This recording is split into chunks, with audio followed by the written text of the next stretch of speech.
Genuine self-confidence cannot be learned, but it can be embodied. In this video, I'm going to teach you how to embody true self-confidence that can be felt by all. Now, confidence is something that is felt not only by yourself, but by everybody around you.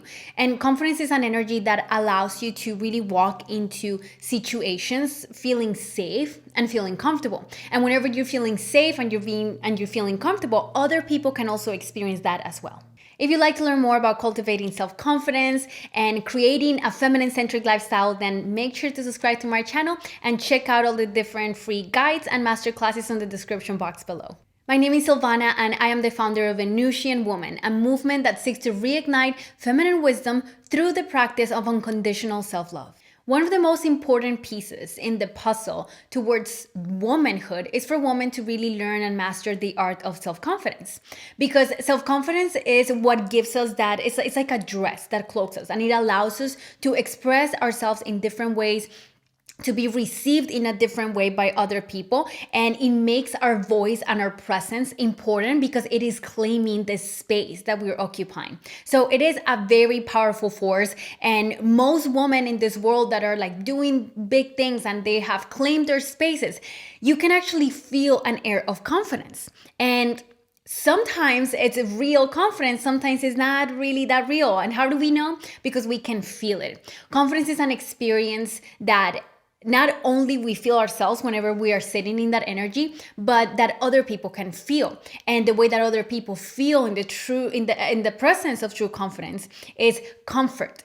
Right? It's comfort, because if this person's comfortable and they're claiming their space, it's allowing me and giving me permission to also be comfortable in my own space.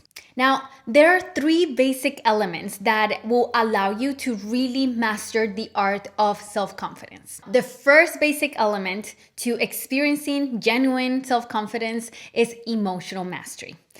Why is that? It's because if you have mastery over your own emotions, then you're actually able to hold other people's emotions as well, and you're not requiring them to hold emotions for you. How do we do this? Well, I know that some of you might not want to hear this, but it's actually by healing the mother wound. Why is that? That's because the mother wound is that initial wound that we experience whenever a part of ourselves was not mother property. It doesn't mean that you had a bad mother. Maybe you did, maybe you didn't, I don't know. It simply means that the capacity of the person that was our caretaker to mother that specific emotion wasn't there. And we didn't have the tools and skills or the knowledge to know how to self-regulate our emotions. So that creates a wound that tells the inner child, oh, this emotion is not safe to feel, because when I feel it, nobody can mother it. I am alone in it. And the last thing that we want is to experience that abandonment energetically that happens whenever a part of ourselves is not properly mothered. So at some point, like, we all went through that. Even if you had the best well-intentioned mother in the world, there was a point in which that happened, because collectively we're all carrying this big mother wound in the planet anyway. So it's meant to sweep into your life a little bit. And what happens whenever we take proactive action to heal this mother wound is that we're actually learning how to remother ourselves, how to remother the inner child. And whenever we do that, we learn to master our emotions, because then we understand them, we can identify them, and we become the safe place for that emotion to really be felt. The result of that is emotional mastery. So something as tender as like doing inner child work and going into the exploration of healing the mother wound can actually make you feel emotionally safer for other people. And when you're safe for yourself, you're also safe for others. And when you're safe in yourself, that is the foundational block of self-confidence. The second basic element to cultivating self-confidence is to have a clear sense of identity. Identity stems from our father. So you see where I'm going here. Now, whenever we heal the father wound that, again, we collectively have because our entire planet is traumatized and we all carry a little bit of that trauma. Whenever we heal that father wound, we actually learn how to choose a very empowering identity that serves us and the life that we want to create. So identity work, it's very tricky because we're not really aware of the identities that we hold oftentimes. They just kind of lead us into life and we don't even know. So think of it as like being in a car and you don't know whether you are in an SUV or you're in a sedan or you're in a black car or in a white car. You have no idea. You're simply going. And the way that you're able to know what car you have is by the reaction that other people or other vehicles have towards yours. So it is hard to know exactly what are the primary identities running the show behind the scenes. And this is why it's so absolutely important to explore the father wound. Why? Because that is exploring your dominant identities. And if you have an identity of being the persecuted woman, for example, because that's something that developed from an event that happened way back in your childhood, then you're gonna walk through the world and through life with the persecuted woman identity, which means that you're probably gonna hide and other people are not really gonna see you. And whenever you do find yourself into situations with people, then you might feel persecuted and they might be right there with you, matching that energy.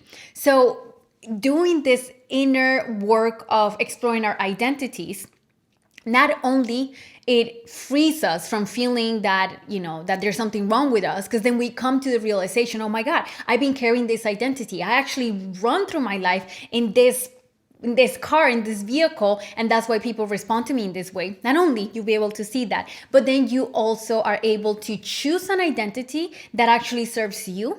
And it's the correct vehicle to take you to where you want to take your dreams. And that sense of identity of like, I know who I am and I know where I'm going, that is the second foundation of experiencing genuine self-confidence. And the third and final point is attuning to your heart's truest desires. The energy of desire, that's going to be a video of its own one day. And desire is the heartbeat of life.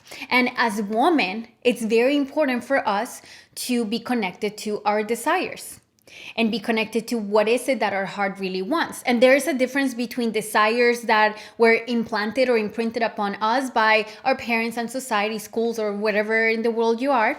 And there's the desires that are like deep in the heart.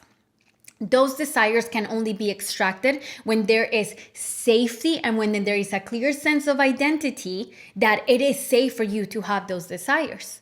Once you open up that door and create more space for yourself, then your heart can speak to you. What is the true desire that you have? And oftentimes, whenever we go through this process, our desires are a little bit scary and they're a little bit intimidating because they do feel like outside of what is possible or what I see possible for myself. And if that's how you feel, then you are right on track, because that's what desires are meant to do for us. They're meant to guide us. They become like this force that lead us into the next experience that life wants to give us.